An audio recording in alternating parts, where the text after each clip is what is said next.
रहते, चिलम भी मारते हैं, शराब भी पिए रहते, हुड़दंग भी मचाते हैं, गाड़ियां भी तोड़ देते, लेकिन हमारा पुलिस डिपार्टमेंट जाकर के उनके पैरों में मरहम लगाता है, हेलीकॉप्टर से उनके ऊपर फूल बरसाता है। कांवड़ियों के अपमान का ये बयान यूपी उपचुनाव के एक दिन पहले चर्चा में आया है। जो बयान दे रहे हैं इनका नाम शौकत अली है। इनके पास बड़ा सियासी पद भी है, पर इनके जुबान पर शायद कोई भी हद नहीं है।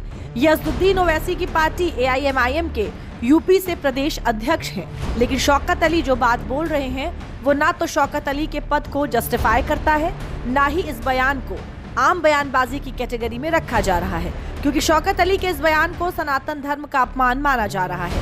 अपनी बयानबाजी को लेकर शौकत अली पहले भी विवादों में रहे हैं और अब उपचुनाव से ठीक एक दिन पहले शौकत अली यूपी की सियासत में विवादित बयानबाजी को लेकर ट्रेंड कर रहे हैं, जिस पर सियासत भी गर्म हो गई है। अब पहले आप शौकत अली का पूरा विवादित बयान सुनिए। हम नमाज पढ़ लेंगे, 2 मिनट की नमाज पढ़ लिया, नमाज पढ़ लिया, नमाज। अरे ये सड़कें किसी के बाप की नहीं है।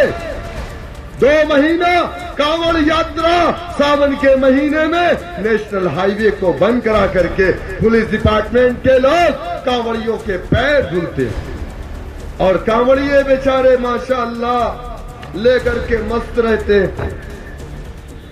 रहते, चिलम भी मारते हैं, शराब भी पिए रहते, हुड़दंग भी मचाते हैं, गाड़ियां भी तोड़ देते, लेकिन हमारा पुलिस डिपार्टमेंट जाकर के उनके पैरों में मरहम लगाता है, हेलीकॉप्टर से उनके ऊपर फूल बरसाता है। और हम नमाज पढ़ लिए, 2 मिनट की नमाज पढ़ लिया, नमाज पढ़ लिया, नमाज पढ़ लिया।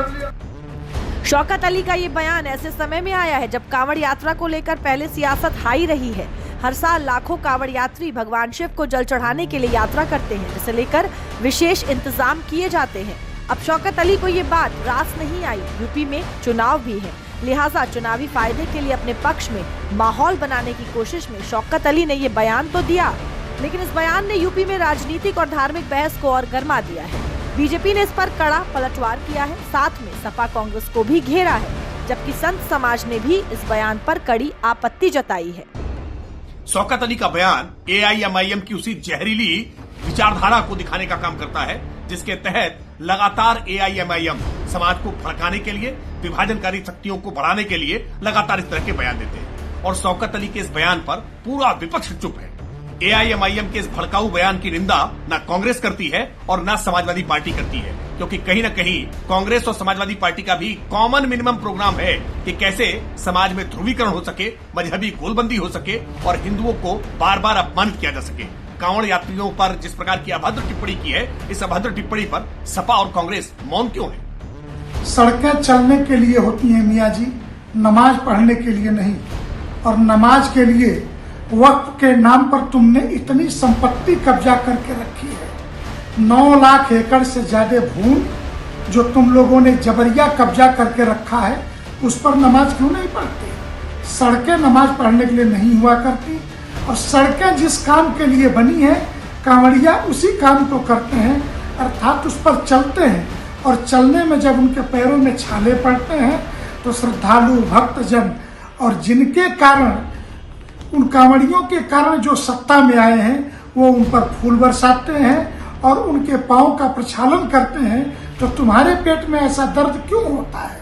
शौकत अली यूपी में असदुद्दीन ओवैसी के सबसे खास नेताओं में गिने जाते हैं। बीते सोमवार को कुंदर की सीट पर शौकत अली एक जनसभा कर रहे थे, तभी योगी सरकार को घेरते हुए शौकत ने कांवड़ियों को लेकर ये विवादित टिप्पणी कर दी, जिस पर अब विवाद छिड़ गया है। जब इसको लेकर दोबारा शौकत अली से सवाल किया गया तो सुनिए उनका जवाब क्या आया।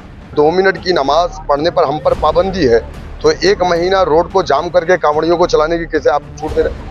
ये मुल्क किसी एक का नहीं है, ये सबका है। हम सब ने मिलकर के इस मुल्क को बनाया, लेकिन इस तरीके का काम करके आप बताना क्या चाह रहे हो? आप हिंदू मुसलमान को बांटने का काम कर रहे हैं, ये नाइंसाफी है। उनका कोई काम नहीं है। सामाजिक जीवन में हम सबको प्रदेश के आर्थिक विकास के लिए, इंफ्रास्ट्रक्चर पर नंबर 1 पर लाने के लिए काम करना है। दरअसल शौकत अली अपने इस बयान के जरिए यूपी में होने वाले चुनावों में पैठ बनाना चाहते हैं।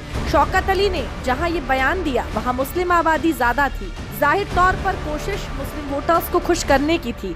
थोड़ी देर में शुरू होने वाले उपचुनाव में भी AIMIM 2 सीटों पर चुनाव लड़ रही है, जिसमें कुंदरकी भी है। लिहाजा शौकत अली अपने वोट बैंक को मजबूत करने की कवायद में थे। यूपी उपचुनाव में भी असदुद्दीन ओवैसी की पार्टी AIMIM 2 सीटों पर चुनाव लड़ रही है, जिनमें एक मुजफ्फरनगर की मीरापुर और दूसरी मुरादाबाद की कुंदरकी सीट है।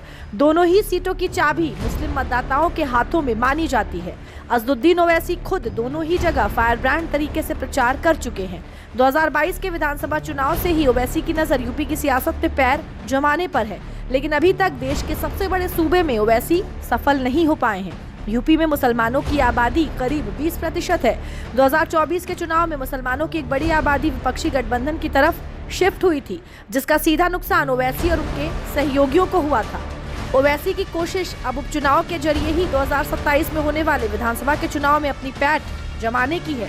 इसीलिए ओवैसी खुद भी यूपी का कई दौरा अभी तक कर चुके हैं और मुस्लिम बाहुल इलाकों में खुद प्रचार भी करते हैं। अब इस बयानबाजी का चुनावी फायदा ओवैसी को कितना होगा ये तो नहीं पता, पर यूपी में सियासी पैर जमाने से पहले ही ओवैसी की पार्टी बीजेपी और संत समाज के निशाने पर जरूर है।